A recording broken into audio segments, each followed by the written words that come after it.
A paz do Senhor, povo de Deus. Amém. Grande maravilha estar na presença do Senhor, né? O Senhor tem falado desde o começo do culto e a gente fica feliz, né? Desde o dia que a missionária convidou a gente para estar trazendo a palavra, eu comecei a consultar Deus para ver o que eu ia trazer.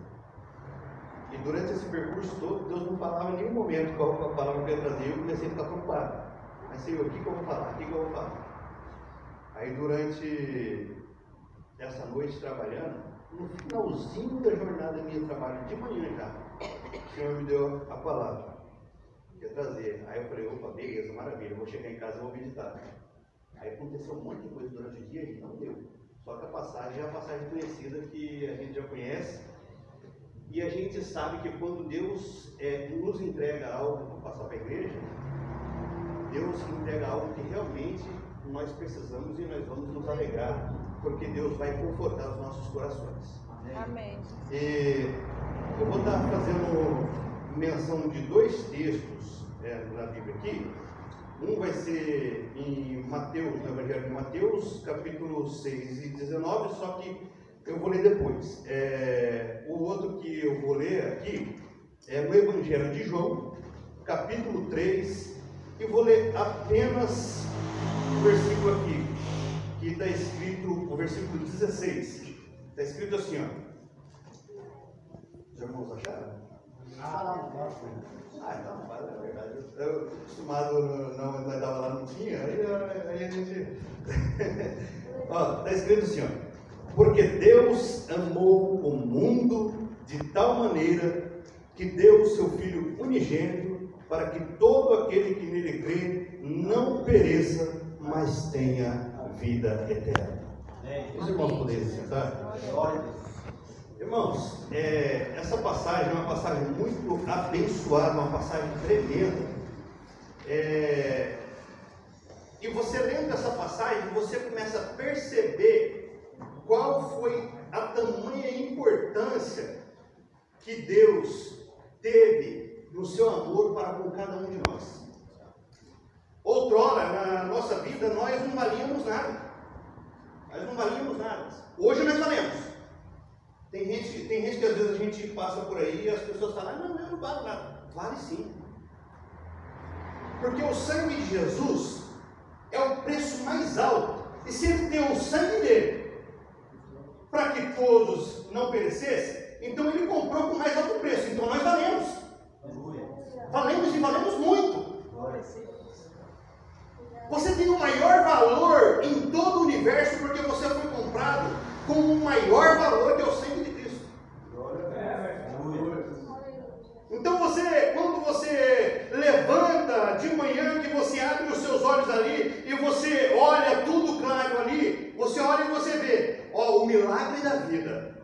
Deus, Ele deu o seu único filho para morrer por todos nós. E nós temos algo de muito valor, que é servir a Deus. E durante esses textos que eu vou ler aqui, aí eu comecei a lembrar de algumas fases que eu passei na minha vida até aqui. E a gente vai estar ministrando a palavra e vai estar contando algumas experiências para os irmãos que servem de testemunho ao mesmo tempo. Tá? Eu não costumo contar testemunho junto com a mensagem não, mas Deus tocou no meu coração.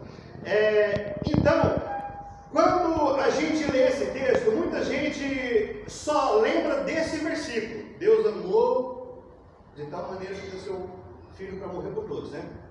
A maioria das pessoas lembra só do versículo 16. Só que esse texto, se você for entender ele da real forma que ele é, você vai ler ele no versículo 14, aonde está escrito assim, ó. E como Moisés levantou a serpente no deserto, assim importa que o Filho do Homem seja levantado, para que todo aquele que nele crê não pereça, mas tenha vida eterna. O fato é que desde Adão, Deus deu o milagre da vida e o projeto família para as pessoas, para que a gente constituísse as famílias e agregasse isso no meio da humanidade, e Deus estaria presente no meio do seu povo. Só que o homem tão ingrato já desde o princípio já começou a pecar. Já começou a pecar e já começou a fazer as coisas tudo fora da direção de Deus. Aí depois ele se esconde. Todo mundo conhece a história de Adão. Aí depois Deus vai e perdoa e renova a aliança. Tira eles do jardim, mas renova a aliança. Aí depois vai lá com Noé, a mesma coisa. Vai com Moisés, a mesma coisa. Com todos eles ali. Sequência de todos os homens de Deus que passaram ali. Deus renovava a aliança. O homem quebrava a aliança. Deus ia lá e renovava de novo. E o homem quebrava a aliança. Deus ia e renovava de novo. E até hoje tem sido assim. Porque Deus sempre tem renovado a aliança com os seus, mas os seus sempre tem quebrado a aliança. Os seus sempre tem quebrado a aliança. E comigo não foi diferente. O Paulinho dali a gente já conhece já faz 28 anos. Eu estou ficando velho. Ele faz 28 anos. Ele sabe algum momento da trajetória da minha vida. Irmãos, às vezes se a gente não tomar cuidado com o que a gente fala, a gente joga as pessoas para o buraco. E a gente joga as pessoas para dentro da igreja. De dentro da igreja para fora da igreja. Na minha trajetória lá atrás, o Paulinho acompanhou. Teve uma certa vez, pastor Oswaldo, eu estava dentro da igreja e a gente estava, eu e a juventude, a gente estava fazendo um grupo de oração, e a gente orava, a gente ministrava uma palavra ali, os jovens tudo animados. De repente, outro dia, nós orando, o pastor da igreja entra, e ele para atrás de nós, e fica ali olhando de braço cruzado. Acabou a oração, nós terminou tudo, ele levanta e diz: eu vim falar com vocês. É para acabar com tudo isso daqui, porque isso daqui vai gerar divisão. Aquilo ali ficou na minha cabeça. E eu fiquei: se a gente for fraco, ele não desvia. Porque se ele percebesse alguma coisa errada, era fácil ele pegar e falar: gente, não faz assim, vai por esse caminho, vai dar certo. Mas não, ele jogou, foi um banho de água fria. E os jovens teve uns que até hoje não está firme por causa disso. Lá. Aí, nessa trajetória, aconteceu bastantes coisas que nos chatearam, mas a gente permaneceu firme. Uma vez eu fui disciplinado na igreja, Paulinho vai lembrar disso. Eu fui fazer um trabalho na escola.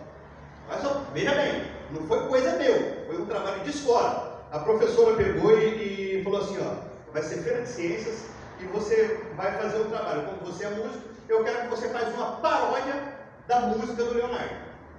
Eu falei: eu não vou cantar a letra do Leonardo, eu vou cantar uma paródia em cima dela relacionada à religião, que era um trabalho que ia fazer dentro da feira de ciências. Aí eu cantei, o pastor disciplinou nós porque estava cantando, era a paródia, não era a letra do Leonardo. Só que porque usou a música do Leonardo, ele disciplinou, fiquei disciplinado. E era trabalho de escola. Tirei nota 10 lá, e uma disciplina na igreja. Então, para os irmãos verem que às vezes a gente é pego de surpresa por coisas tão banais, coisas que às vezes desmotivam e tiram as pessoas. Mas isso daí não jogou eu para fora da igreja, não, e eu continuei firme ali, firme por muito tempo. Só que aí, já na trajetória da minha vida, um determinado tempo da minha vida que eu já era batizado, já tinha mais de 20 anos, aconteceu uma turbulência na minha vida tão grande, que não preciso contar em tantos detalhes, mas essa turbulência me feriu tanto, e não foi com a igreja, foi algo tão familiar. E eu deixei o espírito da carnalidade falar mais alto, e eu desviei. Mas porque eu fui ferido tão grande, e eu desviei. E nesse período que eu estava lá fora, alguns momentos eu sentia saudade da igreja, outros momentos eu não queria nem ver o nome de Deus. E o mais interessante, pastor Rafa, que quando o homem está desviado, afastado do caminho, o pensamento dele é o seguinte: olha, o cristão passou perto de mim e não falou da palavra de Deus. Ele pensa dessa forma. Mas se o cristão for falar com ele, ele não quer ouvir. Ele não quer ouvir, mas se o cristão não falar, ele... Aí, era mais ou menos isso. E eu passei aproximadamente 2 anos afastado. E nesse percurso, eu montei uma dupla sertaneja, a gente cantou para tudo quanto é lugar e tal. A gente fazia show para tudo quanto é lugar. Aí, num desses shows que eu fazia, pastor, aí eu conheci a minha esposa. Aí, beleza. E continuei fazendo show ali, conheci ela, a gente começou a namorar. E um determinado tempo, eu fui cantar em um bar. Nesse bar, quando eu estava cantando, quando eu desci lá embaixo para tomar alguma coisa, para refrescar a garganta, para voltar a cantar de novo, um bêbado que estava lá pegou e falou: moço, eu vou falar um negócio para você, mas você não leva mal, não. Eu falei: pode falar. Ó, vocês cantam lindo demais, bonito demais, só que esse lugar aqui não é para você, não. Meu Deus! Aí o meu parceiro pegou e queria arrumar encrenca comigo.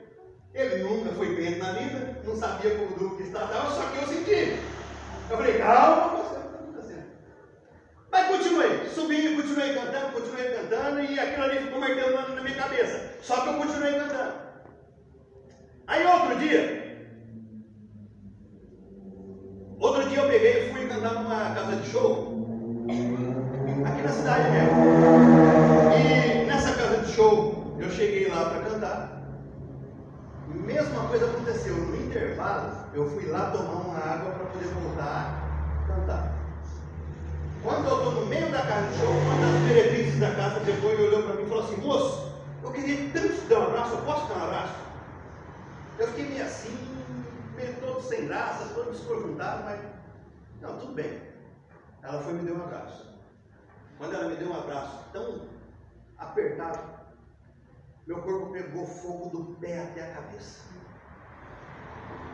Aí quando eu soltei ela, os olhos dela estavam correndo lágrimas. E ela olhou para mim e falou: moço, você sabe por que eu pedi esse abraço para você?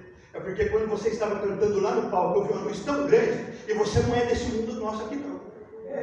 Você não é desse mundo aqui nosso. Você veio aqui para trazer paz, porque eu estava querendo me suicidar. Eu não conseguia mais cantar. Aí eu falei com o meu parceiro: Luan, é o seguinte, ó, termino o show sozinho, eu vou lá pro carro, que eu não estou em condições de cantar. Eu espero você, depois do show, te levo embora. Aí, eu peguei, fui pro carro, comecei a chorar e falar com Deus. Falar: mas Senhor, e agora? Agora eu fiquei entre a cruz e a espada. Eu moro amigado com a minha esposa, ela está grávida e não gosta de crente. Eu recebi o desejo agora de voltar para a igreja. Mas se eu voltar para a igreja, como que eu vou fazer? Ela não gosta de crente. Eu não vou conseguir levar ela. Aí eu peguei e falei para Deus: Senhor, então eu vou fazer um voto para o Senhor. Se realmente for para mim voltar, eu quero que ela me convide. Aí isso foi numa quarta-feira. Aí passou a quinta, chegou na sexta, ela pegou e falou que queria conhecer, porque ela não conhecia, ela queria conhecer para tirar as conclusões dela. Aí ela queria conhecer. Aí a gente foi no culto, ela gostou, só que não sentiu de congregar. Gostou? Aí depois, foi no domingo, eu falei para ela: agora eu vou contar, né? Falei: ó, nós fomos lá, agora tem um outro pastor amigo meu que é lá do outro lado da cidade, vamos lá visitar ele? Aí eu: vamos. Aí ela gostou de lá. Eu falei: e agora? Agora eu vou ter que gastar gasolina o dia todo, mas se eu falei para Deus, então tá falando. Aí a gente começou a atravessar a cidade, do Cidade Jardim até no São João, para congregar todos os cultos, porque ela gostou de lá. E meu filho nasceu, foi apresentado, e nessa brincadeirinha, já faz aproximadamente aí 13 anos que a gente já está firme com Deus novamente, e Deus mudou novamente a nossa trajetória. Por que eu contei esse testemunho para os irmãos? Porque é o seguinte: eu falei que sempre Deus renovava a aliança, e o povo desviava e Deus renovava de novo. Esse testemunho foi a vez que aconteceu comigo. Eu tinha quebrado o acordo com Deus, só que chegou lá fora, ele foi e me pegou de novo e trouxe. Sabe por quê? Porque Deus, Ele amou tão grande a minha vida, a sua vida, que Ele não tem prazer de um filho dele perecer lá no mundo. Então Ele usa. Então não interessa ser um cristão que vai lá e vai buscar, não interessa ser um pastor que vai lá evangelizar e trazer, não interessa ser um missionário que vai lá e trazer. Às vezes Ele vai usar um bêbado, uma prostituta para trazer você de volta, porque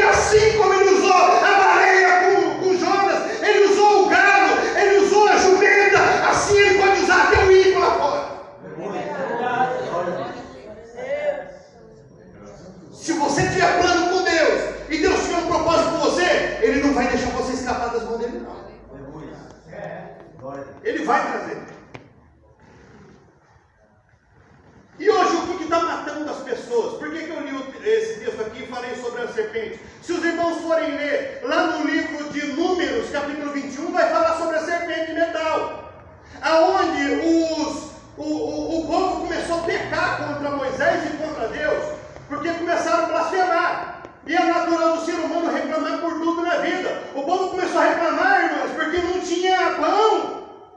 Porque lá no Egito eles tinham lentilha, eles tinham carne, tinha isso, tinha cebola, mas ali agora não tinha. Aí Deus vai e envia maná do céu. Eles começam a reclamar que não tem carne. Aí Deus vai e envia codorna para eles comer. Eles começam a reclamar de tudo e Deus vai abastecendo eles. Aí o Deus olha lá do céu e fala: esse povo é ingrato demais. Aí mandou uma praga daquelas serpentes ardentes lá. As serpentes ardentes, elas são serpentes pequenas e sonolentas, a picada dela. Conforme ela pica, as pessoas começam a morrer aos poucos, vagarosamente. Não morre de imediato, igual hoje você é picado por uma cascavel e já morre. Não, era uma serpente que era picada e a dor era intensa. E a pessoa morria lentamente. Mas por que essa comparação? Porque quando o povo viu que estava morrendo, foi lá e chamou Moisés e falou: Moisés, nós pecamos contra Deus, pecamos contra você, Moisés. E estamos morrendo, estamos perecendo, nosso povo daqui a pouco não tem mais ninguém. Peça misericórdia para Deus, Moisés. E vai lá Moisés: Senhor, misericórdia do povo, Senhor. Tem misericórdia do povo. Aí Deus vai falar para Moisés: ó, faz uma haste, ou seja, um poste, uma estaca grande, e vai fazer uma serpente de bronze, uma serpente de metal, e coloca lá. E todo aquele que for mordido pela cobra, pela serpente, ao olhar a serpente ardente de metal, não morrerá. Aí o que acontece essa simbologia com Cristo? Porque o texto fala: e como Moisés levantou a serpente no deserto, assim importa que o Filho do Homem seja levantado. Lá, a serpente picava o povo. Hoje o pecado está picando as pessoas. Lá, o veneno da serpente matava com intensa dor e lentamente. Você está achando que o pecado vai pegar você e vai matar você na hora? Não. É um aqui, outro ali, e o veneno vai começar a correr no seu corpo. Aí vai começar a se afastar de Deus. E vai se afastando, se afastando, se afastando. Daqui a pouco morreu espiritualmente. Lá o povo morria morte física. E aqui o povo morre espiritualmente. Lá no deserto, Moisés levantou a serpente ardente de metal. Mas hoje para nós aqui, Cristo ressurreto foi levantado. E todo aquele que olhar para Jesus na cruz do Calvário, esse não morrerá. Todo aquele que olhar e falar: Cristo, eu sirvo a Ti, eu quero ficar livre desse veneno do pecado, e o Senhor é o meu antídoto. Aleluia. Se você está aqui hoje, é porque em um momento da sua vida, Deus amou você tão grande, e o Espírito Santo fez você reconhecer os seus erros e os seus pecados, e você olhou para a cruz de Jesus e viu que Ele poderia te libertar, que Ele poderia te curar e ainda dar vida eterna, uma vida prazerosa. E é por isso que você está aqui hoje, porque Ele te libertou, porque Ele te amou primeiro. O amor dele é tão grande que o Filho dele morreu, Jesus, para salvar a minha vida e a tua vida. Glória.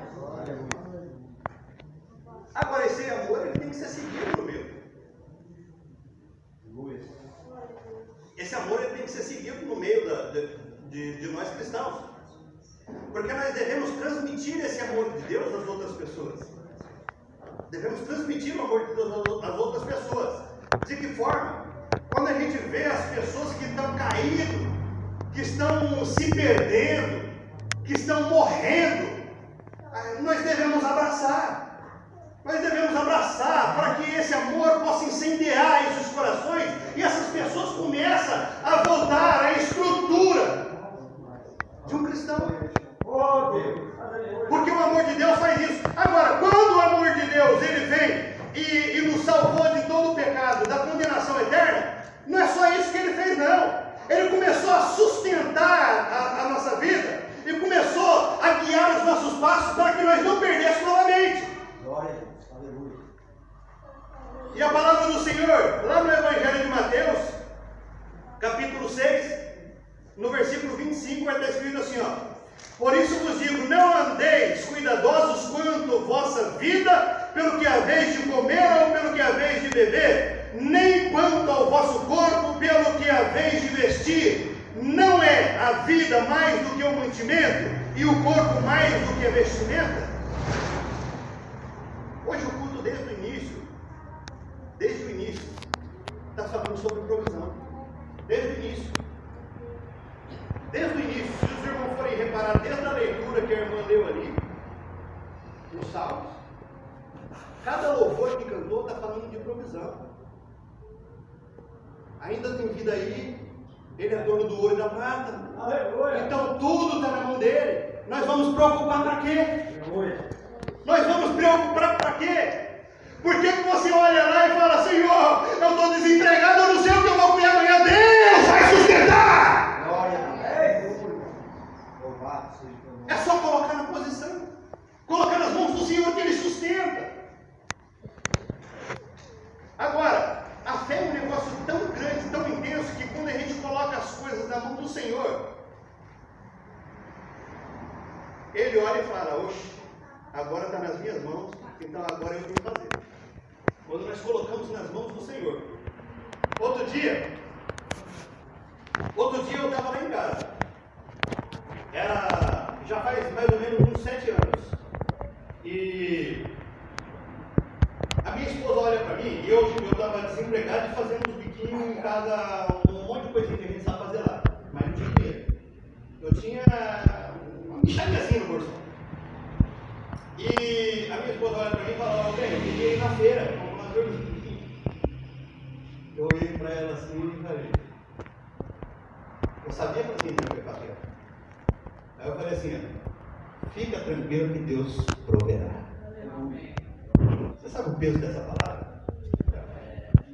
Deus proverá. Eu não tenho, mas Deus vai prover. Só que aí eu falei isso para ela, pastor Oswaldo, e depois subiu a palavra dele. Na hora que ela não estava vendo, eu comecei a chorar. Falei, Senhor, eu falei que o Senhor vai prover. Eu sei que o Senhor vai prover. Só que eu, de mim, não tenho condição nenhuma, eu estou desempregado, sem nada. Como que eu vou levar ela na feira comigo? Não tem condição. Aí o que aconteceu? Eu e ela desempregada. Aí uma irmã chamou ela lá e falou assim, irmã está desempregada, eu preciso de alguém para olhar minhas crianças, minha criança. Você olha. Aí ela até falou comigo, eu falei, não pensa outra vez, eu preciso olhar.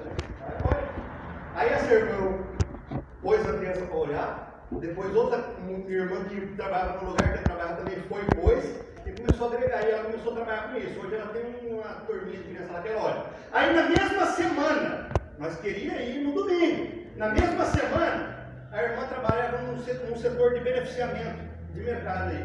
A irmã falou para ela, irmã, você não fica chateada se eu trazer algumas coisinhas para você de lá? Aí ela pegou e falou, não, pode trazer. E a gente, o irmão Paulo, a gente às vezes é incrédulo. Eu pensei comigo, deve ser aquelas frutinhas que corta os pedacinhos, vai jogar fora. Eu pensei isso. Mas quando a irmã trouxe, foi sacolas e mais sacola que nós tivemos que dividir com as outras pessoas, porque não deu para nós. Se eu falei que Deus ia prover, Deus ele provê em abundância. E começou a nos servir ali, e era fruta selecionada, era verdura selecionada, e a gente dividia para outras pessoas, porque não dava para nós, era muito. E olha só o tamanho da provisão. Eu queria ir na feira para comprar verdura. Deus mandou as verduras em casa, e até hoje manda ainda, desses 7 anos até hoje, não estava mandando. A gente é raridade, a gente é feira. E um irmão que trabalhava, que mora de frente de casa, trabalhava na padaria, falou, vou começar a trazer pão para vocês também. Aquele pãozinho de tarde lá. É pão do dia, só que não pode deixar pão do dia. E começou a trazer. Então Deus provê, pastor Oswaldo. O senhor aquele dia falou todo mundo aqui, ó. Deus não vai fazer cair do céu. Ele vai enviar condições. E isso é as condições. Isso é as condições. Aleluia. Eu não tinha condições e Deus fez, sabe por quê? Porque às vezes nós somos preocupados com o que Deus vai fazer. Mas esse texto, o que ele fala aqui? Ele fala que as aves do céu, elas não semeiam.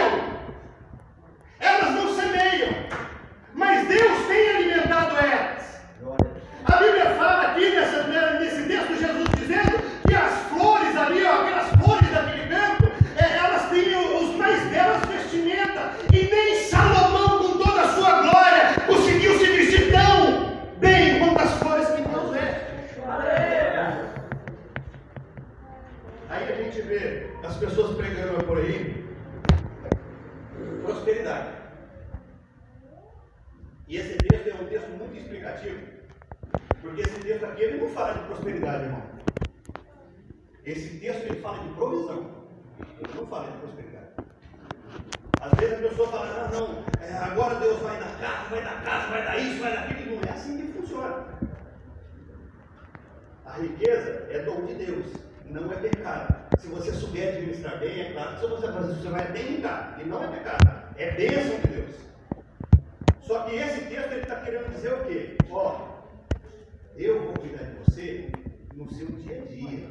Eu não vou deixar faltar roupa para você. Eu não vou deixar faltar o alimento para você. Eu não vou deixar. Às vezes você pode até pegar um probleminha ali de saúde, só que eu vou cuidar para você melhorar.